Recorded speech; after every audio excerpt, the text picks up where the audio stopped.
आज डॉक्टर आंबेडकर विद्यालयातर्फे हरितसेना अंतर्गत वृक्षदिंडी व वृक्षारोपणाचा कार्यक्रम आयोजित करण्यात आला। आज आपल्याला माहीत आहे की पर्यावरणाचा समतोल हे पूर्णतः कोसळलेला आहे आणि त्याचं सगळ्यात महत्त्वाचं कारण म्हणजे की आज वृक्षांचं प्रमाण हे फार कमी झालेलं आहे। लोकांमध्ये जनजागृती झाली पाहिजे, कार्बन डायऑक्साईडचं प्रमाण कमी झालं पाहिजे, आजारपण कमी झालं पाहिजे, पर्यावरणाचं संतुलन टिकलं पाहिजे।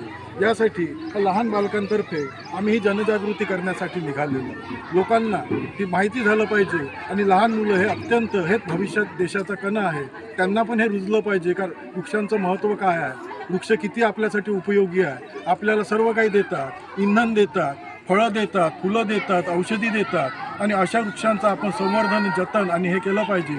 यासाठी जनजागृती हे अभियान आम्ही राबविलेलं आहे आणि हे मुलं खरोखरच उत्साहाने यामध्ये काय झालेले आहे, सहभागी झालेले आहे। त्यांचा